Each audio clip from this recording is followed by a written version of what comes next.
જય જીવંતિકામાં મિત્રો, આપનું સ્વાગત છે અમારી યુટ્યુબ ચેનલ વ્રત ભક્તિ ગાથા પર। જો આપને આ વિડિયો પસંદ આવે તો લાઈક કરો, શેર કરો અને સબસ્ક્રાઇબ જરૂરથી કરજો। આજે આપણે જીવંતિકા વ્રત શું છે તેના વિશે વિસ્તૃત માહિતી મેળવીએ। સૌથી પહેલા આપણે જીવંતિકા દેવીની ઓળખ અને મહત્વ વિશે જાણીએ। જીવંતિકા માતાજી હિન્દુ ધર્મમાં સંતાનના આયુષ્ય અને કલ્યાણ માટે પૂજાતી દેવી છે। એવું માનવામાં આવે છે કે માતા જીવંતિકા બાળકોની રક્ષા કરે છે અને ઘરના દરેક સભ્ય પર પોતાનું અદ્રશ્ય વચરક્ષણ આપે છે। એમની ઉપાસનાથી બાળકો ગંભીર રોગોથી બચી જાય છે અને પરિવારમાં કોઈ દુઃખ, દુર્ઘટના કે આકસ્મિક દોષ નથી આવતો। આ વ્રત ખાસ કરીને શા માટે શ્રાવણ મહિનામાં કરાય છે? શ્રાવણ માસ ભગવાન શિવને સમર્પિત પવિત્ર માસ છે। આ મહિનામાં જીવનમાં સાત્વિકતા, સંયમ અને સાધનાનો મહિમા વધારે છે।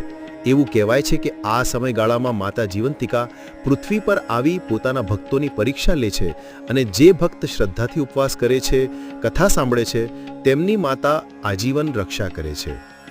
આ વ્રતનું ધાર્મિક ગ્રંથો અનુસાર મહત્વ। કેટલીક પૌરાણિક કથાઓ અનુસાર એક સ્ત્રીએ પોતાના બાળકોના અવસાનથી દુઃખી થઈ જીવંતિકા માતાનું વ્રત કર્યું અને માતાએ પોતાની કૃપાથી બાળકને જીવિત કરી દીધો હતો। તેથી આ વ્રત મૃત્યુપરાંત પુનર્જીવિત કરવાની શક્તિ ધરાવતું પણ માનવામાં આવે છે। જીવંતિકા વ્રતના કારણે સ્ત્રીના જીવનમાં આસ્થા, નમ્રતા અને ધ્યાન શક્તિ વિકસે છે। આ વ્રતનું સામાજિક સાંસ્કૃતિક મહત્વ।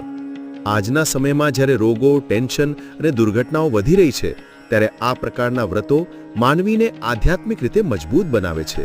માતાઓ જ્યારે જીવંતિકા વ્રત રાખે છે ત્યારે તે ઘરમાં બાળકો પણ ધ્યાન, પાઠ, પૂજન વગેરે સાથે જોડાય છે, જેના કારણે કુટુંબમાં ધાર્મિક વાતાવરણ ઊભું થાય છે। ઘરમાં સંકલ્પ, ભક્તિ અને સંસ્કારની સંવેદના ઘેરાય છે। આ વ્રત વૈજ્ઞાનિક દૃષ્ટિએ પણ ઉપયોગી છે। જો આધુનિક રીતે જોઈએ તો વ્રત દરમિયાન ઉપવાસ કરવો, ફળાહાર કરવો અને માઇન્ડફુલનેસ રહેવું, જે શરીર અને મન માટે હિતકારક છે।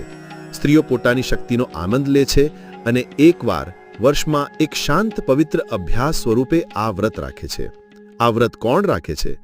આ વ્રત પરિણીત સ્ત્રીઓ પોતાના પતિ અને સંતાન માટે રાખે છે। કેટલીક યુવતીઓ પણ આ વ્રત રાખે છે જેથી તેમને ભવિષ્યમાં સંતાન સુખ પ્રાપ્ત થાય। માતાઓ પોતાના સંતાનો માટે જીવંતિકા વ્રતને કર્જ સમજીને રાખે છે। વૃદ્ધ સ્ત્રીઓ પણ પોતાના પૌત્રો માટે આ વ્રત રાખે છે। કોઈ સ્ત્રી આ વ્રત સતત 5 વર્ષ સુધી શ્રાવણ શુક્રવાર કરે તો માને છે કે તેના ઘરમાં કદી સંતાન હાનિ નથી થતી। વ્રત દરમિયાન કથાને સાંભળવી અને અંતે જીવંતિકા માતાજીની જય અવશ્ય બોલવી જોઈએ। આમ માતા જીવંતિકા શ્રદ્ધા અને ભક્તિથી પૂજાય છે।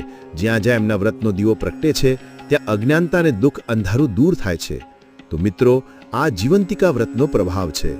તો તમે પણ પોતાના બાળક અને પતિના રક્ષણ માટે જરૂરથી પૂરી શ્રદ્ધા અને વિશ્વાસ સાથે આ વ્રત કરો, એ જ પ્રાર્થના।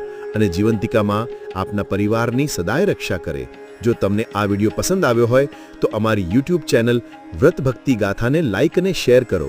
કોમેન્ટમાં જય જીવંતિકામાં અવશ્ય લખજો અને આવા જ ભક્તિમય વિડીયો જોવા માટે અમારી ચેનલને સબસ્ક્રાઇબ કરો। આભાર।